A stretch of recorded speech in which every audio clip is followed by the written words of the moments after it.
죽음의 백조라고 불리는 폭격기 B1B 랜서를 아시나요?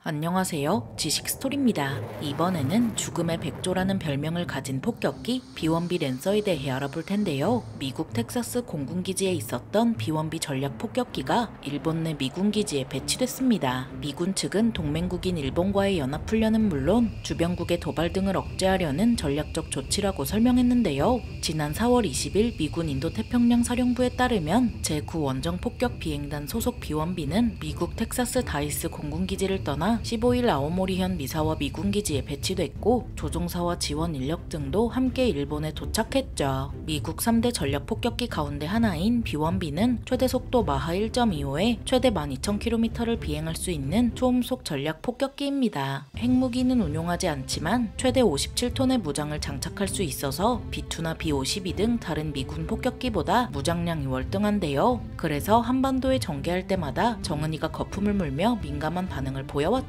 한미 공군은 김일성 생일이었던 지난 4월 15일 한반도 상공에서 B1B와 함께 연합 공중훈련을 실시한 바 있습니다. 이런 B1B는 날개를 접을 수 있는데 그 모습이 마치 한 마리 백조와 같아서 죽음의 백조라는 별명이 붙었습니다. 이런 B1B의 시작은 B-52로부터 시작되었는데요. 미 전략공군은 미국 3대 전략 폭격기 중 하나인 B-52를 개량해서 2050년까지 쓸 것이라고 밝혀서 모두를 놀라게 했죠. 최초로 비행에 성공한 것이 1952년으로 탄생부터 따진다면 거의 100년 가까이 현역인 모신나강에 버금가는 항공기라 할 수 있습니다. 이는 군용기는 말할 것도 없고 사용 환경이 상대적으로 양호한 민간기에서도 보기 힘든 수명입니다. 마지막 모델인 H형이 앞으로 계속 사용될 계획이지만 이 또한 지난 1963년 이전에 생산된 것이라 이미 60년 넘게 날아다닌 노장들인데요. 보통은 개발 기간을 고려해 신형기가 현역일 때 후속기 개발을 시작해 순차적으로 대체한다는 점을 고려한다면 이건 그냥 말도 안 된다는 것을 알 수 있죠. 물론 B-52의 뒤를 이어 새로운 폭격기는 계속 등장했지만 B-52가 전에 활약하던 B-36을 한 번에 대체하며 미 전략공군의 주력이 되었던 것과는 달랐습니다. 그 뒤에 등장한 폭격기들은 B-52의 후기기라기보단 임무를 나누어 맡는 동반자였습니다. 물론 새로운 폭격기 개발에 나섰을 당시엔 당연히 B-52를 대체하려 했지만 100년 가까이 활동하게 될 이런 경이로운 상황을 예상하지는 못했었는데요. 그렇게 된 가장 큰 이유는 정치, 군사적 환경의 변화 때문으로 특히 쓸 곳이 한정적인 전략 폭격기는 냉전 종식 같은 거대한 변화에 더욱 민감했죠. 그런 점에서 볼 때 B-52, B-2와 더불어 현재 미 전략공군의 3대 축 중 하나를 담당하는 B1B 랜서는 제작 단계부터 예상치 못한 외풍의 영향을 가장 많이 받았던 사연 많은 폭격기라 할 수 있습니다. 앞서 언급한 것처럼 B-52가 이제 막 실전 배치되기 시작한 1950년대 말부터 후계기 개발이 시작되었는데요. 당시 트렌드는 속도로 Z시대가 열리면서 한순간에 구닥다리가 돼버린 B-36을 B-52가 급속히 대체할 수 있었던 가장 큰 이유도 바로 이것 때문이었습니다. 그런데 Z시대가 열린 지 얼마 되지 않아 초음속 시대가 열리면서 B-52도 과거의 유물로 전락할 가능성이 커졌습니다. 미 공군은 적기가 쫓아오지 못할 만큼 빠른 속도로 적진을 빠르게 파고들어 핵폭탄을 투하하는 것이 효과적일 것으로 생각했는데요. 적의 요격으로부터 안전한 고고도에서 최대 마하 3의 속도로 비행할 수 있는 XB-70의 개발이 시작되었고 머지않아 낡고 느린 B-52도 곧 물러나게 될 것으로 예상됐죠. 하지만 1960년에 유투기 격추 사건이 터지며 고고도 침투의 효용성에 대해 의구심이 들게 만들었습니다. 사실 레이더에 잡히기 쉬운 고고도 침투는 적에게 나의 존재를 멀리서부터 광고하는 것과 다름없었습니다. 게다가 그나마 안전했던 고속비행도 같은 속도를 낼 수 있는 미그-25 같은 요격기가 개발되면서 효과적이지 않은 방법이 되어버렸습니다. 어차피 저 멀리 핵폭탄을 던지는 것이 목적이라면 차라리 미사일을 쏘는 것이 훨씬 안전했는데요. 결국 XB-70 프로젝트는 1972년에 이르러 완전히 취소됐죠. 하지만 그렇다고 미 공군이 크고 아름다운 폭격기를 포기한 건 아니었습니다. 고고도 고속 침투가 효과적인 방법이 아닌 것으로 판단되자 반대로 적의 방공망을 피할 수 있을 만큼 초저공으로 비행하는 방법이 제시됐습니다. 미 공군은 어떤 이유로도 전략 폭격기를 포기할 생각이 없었고 오히려 다른 방식으로 접근했는데요. 사실 적어도 고속 폭격기의 개념은 전혀 새로운 것이 아니라 이미 XB-70의 구상 당시에도 있었죠. 레이더를 피해 소련의 영공 깊숙이 침투할 수 있는 다양한 다양한 방법이 동시에 연구되고 있었습니다. 1961년 고도에 따라 최적의 속도를 내기 위해선 주익을 가변형으로 하는 것이 맞았고, 야간에 저고도로 장거리를 비행하려면 그에 걸맞는 항법 장치가 필요하다는 결론까지 이미 낸 상태였습니다. B-52를 대체하려던 XB-72 폐기되자 1969년 닉슨 행정부는 새로운 폭격기의 개발을 승인했는데요. 만일 앞서 언급한 것처럼 B-52가 이렇게 오래 사용될 줄 알았다면 아마도 다른 선택을 했을지도 모를 일이죠. 어쨌든 1970년 미 공군은 새롭게 제정된 미 군용기 제식번호 부여 방식에 따라 B-1으로 명명된 새로운 폭격기의 개발 대상자로 로괴를 선정했습니다. 당초 고고도에서 마하 2, 저고도에서 마하 1.2 정도의 비행 성능을 요구했지만 공돌이를 갈아 넣어도 어려운 일이었습니다. 여기에 더해 월남전에서 B-52가 폭격 작전에서도 뛰어난 능력을 발휘하였던 점을 고려해 전략 폭격에만 특화된 XB-70과 달리 다양한 작전에도 투입할 수 있어야 했는데요.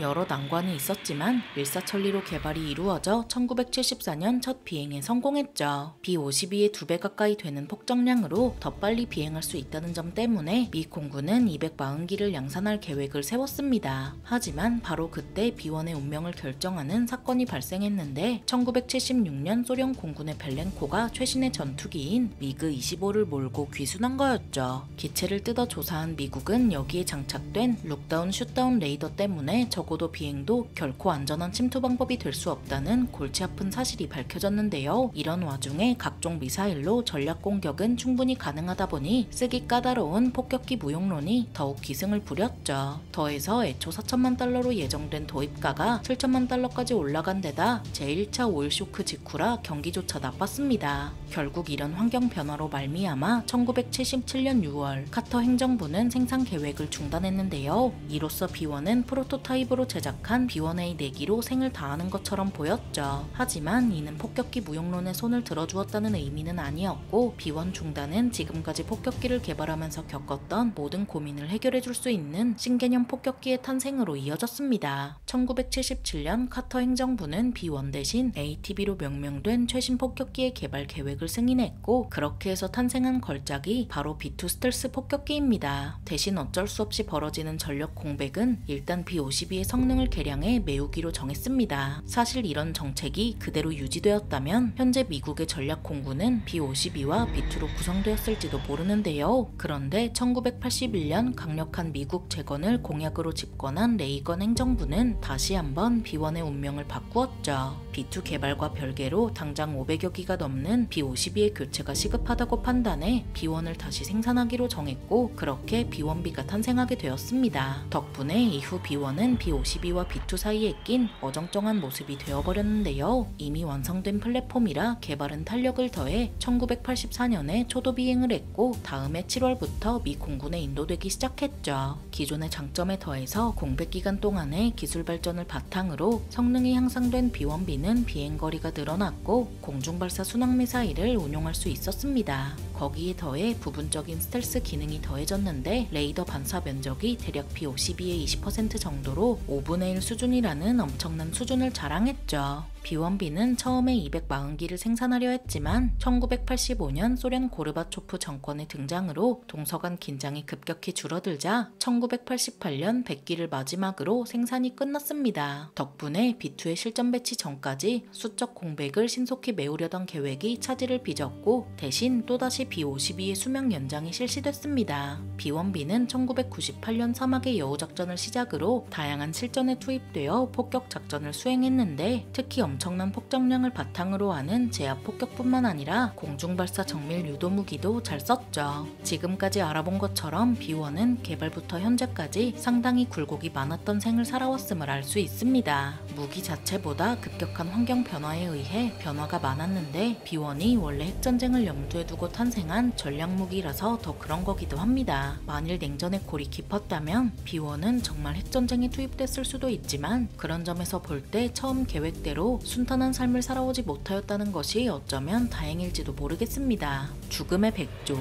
B-1B 랜서에 대해 알아봤는데요. 영상이 유익하셨다면 구독과 좋아요 부탁드립니다. 감사합니다. 지식스토리였습니다.